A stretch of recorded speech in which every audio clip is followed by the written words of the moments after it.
great Christmas and are looking forward to the new year.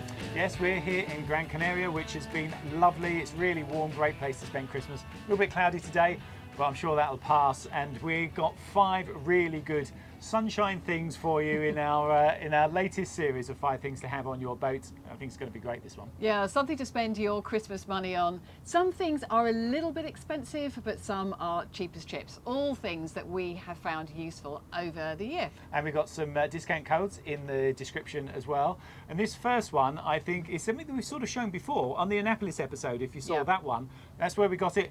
It's brilliant. You've got to have one of these.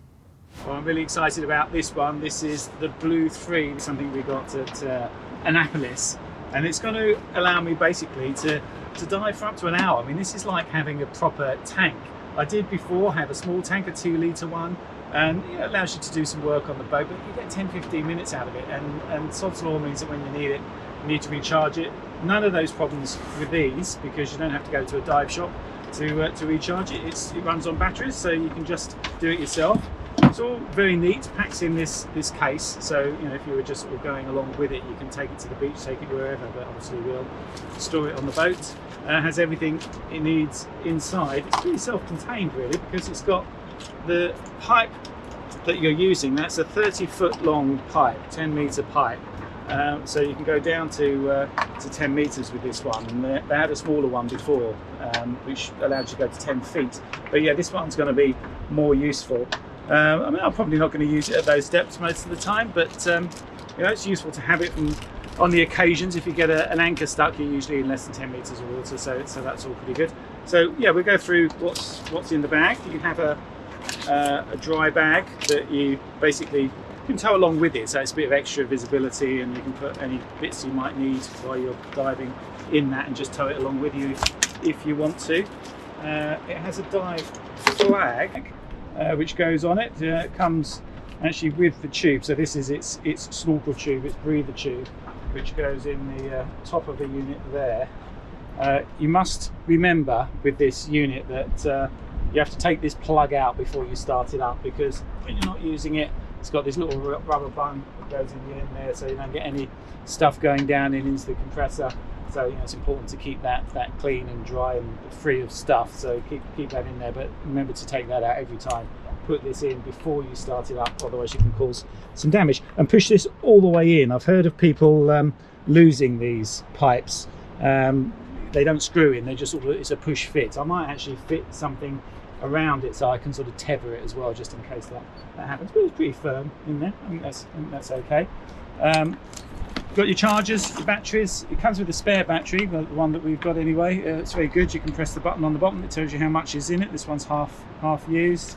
The one that's in it is full. So let's have a look at that. I'll take this out of the way, and we can unwind it.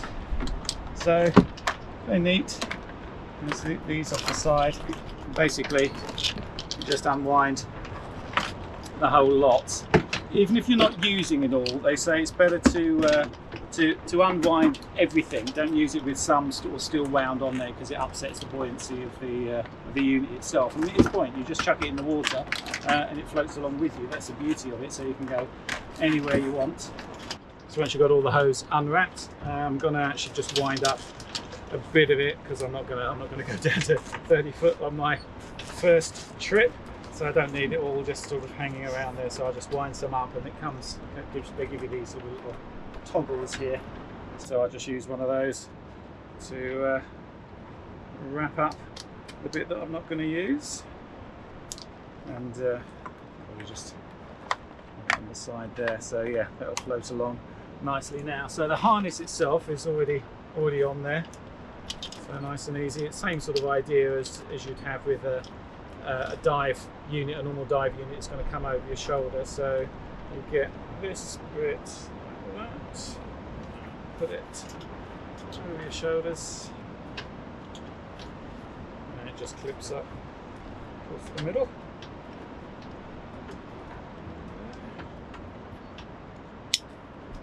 So once the harness is on, same sort of thing with diving, you just sweep over the back and you'll get your regulator. And it's good because it's tethered now on the back here, so any pulling isn't pulling the regulator out your mouth. It's just going to be pulling on the back of the harness here. So you just need to start it up. And to do that, we need to plug the battery in. It's got this waterproof connector here. Battery just slots in the bottom there, and you've got the spare one. It needs to go around this way with the switch on that side. There's a little thing to warn you to get it the right way round. So yeah, just get it in, push it in tight. It'll make its little initiation noise and a couple of little thumps. Put that in to lock it. And then there's one more thing up here on the regulator. You need to make sure that's turned on. There's a switch here, so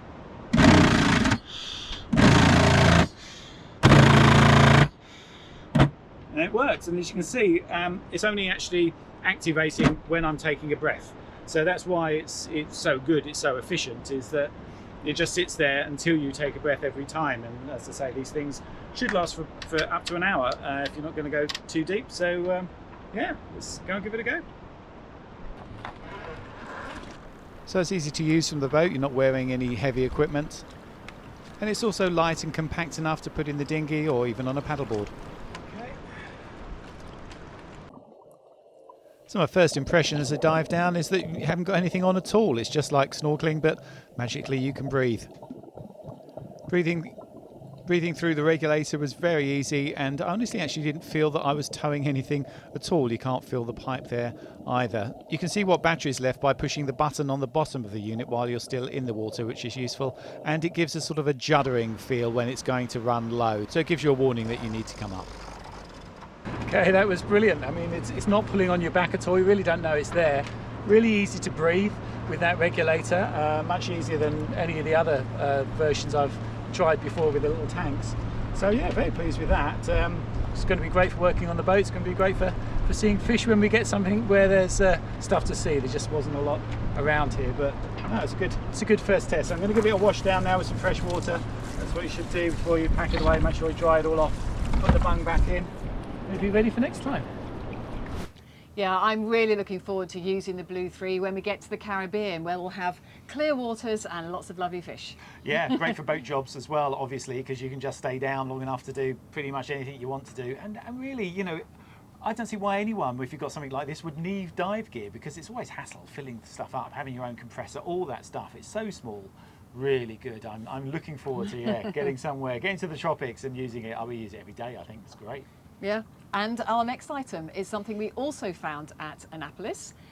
They are blow-up fenders. I said at the time, this is the way to go. This is the future, and I really... It was your prophecy. You actually said to someone, I say in 10 years' time, no one's going to have solid fenders anymore, because it makes so much sense, doesn't it? You just put them away. You don't have them all around the place. You know, they just clog the place up. It's the way to go.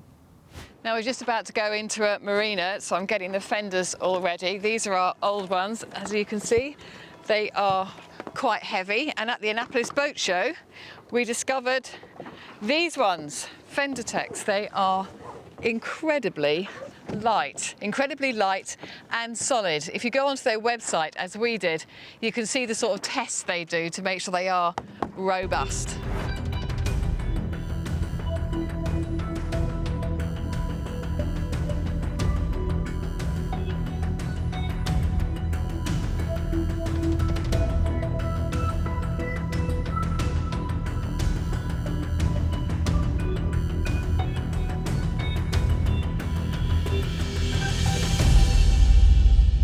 So they're tough and easy to handle, which is good when you're manoeuvring them around on a boat. But the other thing is that they're easy to deflate. So in the past, when we've travelled with our old fenders, we've had them on the back of the boat banging around wherever we're going, whereas now we can just fold them up when we're on passage and put them in the sail locker, which is fantastic. It's going to make all the difference. It means we can actually get out to the back of the boat apart from anything else. And then when we are going into the marina, we just inflate them. So it's a standard attachment that you would get for your dinghy or paddleboard or whatever it is. And we have just a small DC unit, but you can get bigger units if you like. But this one's absolutely fine for us. We just plug it into the boat and off you go.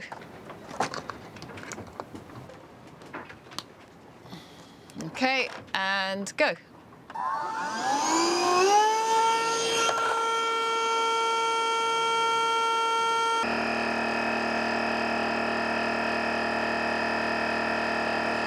Right, it stops at 5.5 psi, stops automatically, fortunately, and then you're good to go. It takes a couple of minutes, so to get them all blown up might take you 10-15 minutes, but my goodness, it's so much easier than having the fenders banging around on the back of the boat.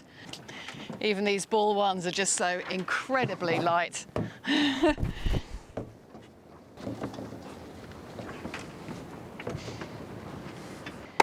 And of course, deflating them is just as easy and quicker.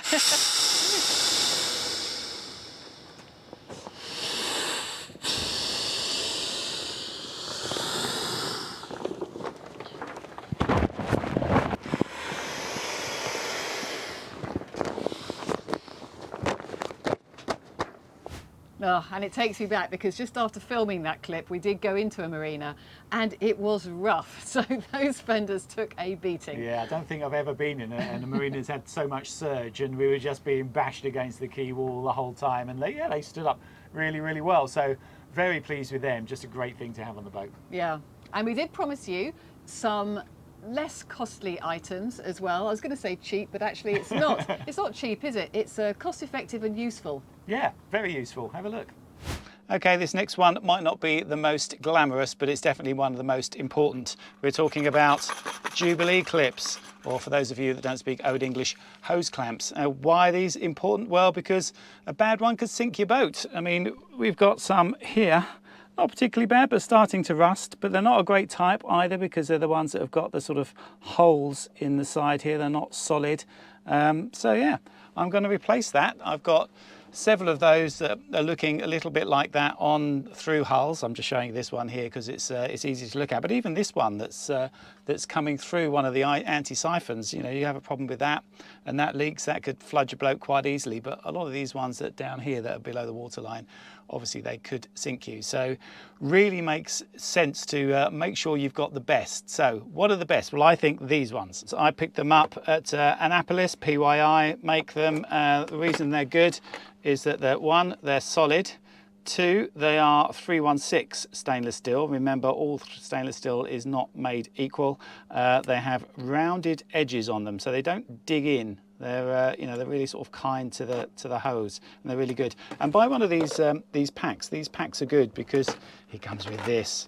This thing is brilliant. It's flexible. It's got the right size to get onto it. You don't have to then not be able to find your right socket and end up doing it with a screwdriver and stabbing yourself in the hand. So yeah, these things are great. So yeah, get yourself a pack so you've got lots of them for spares, and then just buy the relevant ones in the box to replace anything like this that definitely needs replacing. Yeah, we sort of joke about it, but it really is an important thing, having the right Jubilee clip, because it's something that can sink your boat. It really can. So have a look round. If any of them are starting to look rusty, if any of them are just in any way something you think, I'm not really sure about that, just change them. It's really the cheapest thing on your boat, and these are really good. It's 316L. When I talked about the stainless steel, it's not just 316. A lot of them are 314 when they start to rust. It's the 316L. It's the best stuff you can have for it. So yeah, just do it. Look in the link. There's a discount for this one. And moving quickly along, we also film on the boat, and so different cameras are something that we're always looking at. And this next item gave us the option of having a different camera, a robust camera even. Yeah. And an infrared one. It's great. This is the new Doogie rugged phone, the V31GT version. It is pretty solid and robust, which is why it's great to have on a boat. It is also waterproof. We were out on a walk the other day and decided to test it. Look.